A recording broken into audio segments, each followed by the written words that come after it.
আমি চেয়েছিলাম কিন্তু পারিনি। আমার বাবা যখন মৃত্যুশয্যায় শুয়ে মা যখন ছটফট করে কাঁদছে, ভাই যখন দিশেহারা, তখন বাবার মুখে আমি এক ফোঁটা ওষুধ তুলে দিতে পারিনি। আর এর জন্য তাই এই সমাজ আমাকে শয়তান বলতে আপনাদের খুব ভালো লাগছে, তাই না? কিন্তু না, শয়তান হয়েছে সমাজের গুণে, এই সমাজের জন্য। তাই আমি খেলছি নতুন খেলা, আবার খেলবো আমি নতুন খেলা। আমাকে সঙ্গে নেবেন বাবু? আরে আলো রানী, এসো। আরে আমি তো তোমার কথাই ভাবছিলাম। তা আমার কথা ভাবছিলেন নাকি আমাদের সম্পত্তির কথা?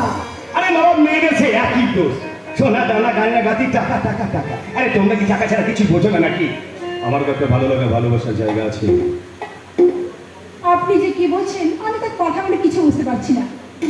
বুঝতে পারছো না, বুঝতে চাইছো না? আর কত বুঝিয়ে বললে বলো তো তুমি আমার হবে? আরে বাবা, প্রথম দেখাতে আমি তো তোমাকে আমার মনের মাঝখানে গেঁথে নিয়েছিলাম, আর তাই তো বুদ্ধি করে ওই সম্পত্তি হাতিয়ে নেব, ওই খ্যাপা ছেলেটির সঙ্গে বিয়ে দিয়েছিলাম, নকল বিয়েটা। আর আসল বিয়েটা, আসল ফুলসজ্জাটা আমি করবো।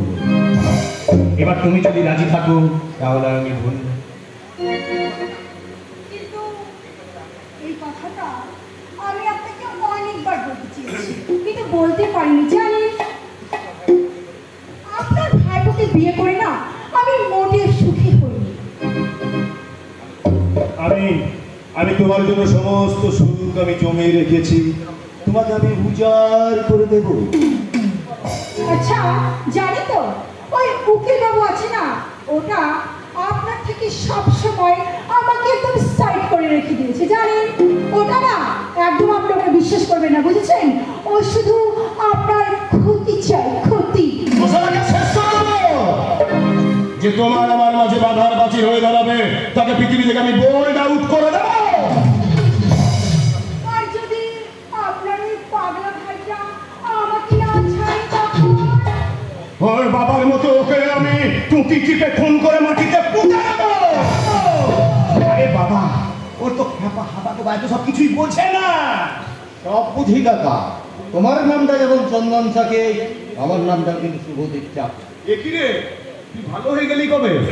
হ্যাঁ, আরে আর বলেন না, আগে তো জানতাম না যে তুমি আমায় বিয়ে করবে, সেই জন্যই ওকে আমি ডাক্তার দেখিয়ে একদম সুস্থ করে ফেলেছি। হ্যাঁ,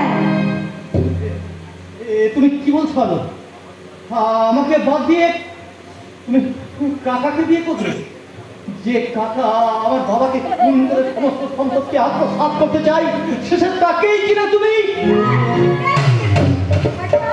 বলো তো, তোমার কাছ থেকে আমি কি পেয়েছি বলো?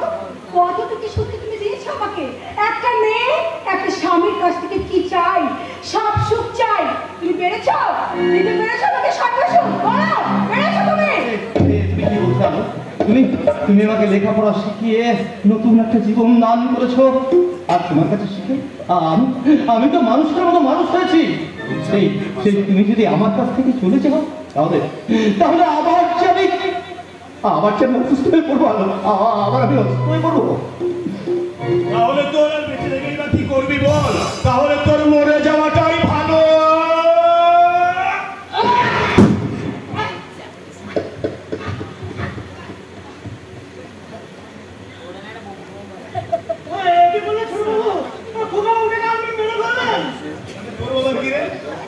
নিজে খুব চালাক ভাবিস, তাই না রে? আরে আমার কাছে চালাকি ধরা পড়ে যাবে জানি না। এই সন্তুকে একটা গল্প বলি, শোনাই না?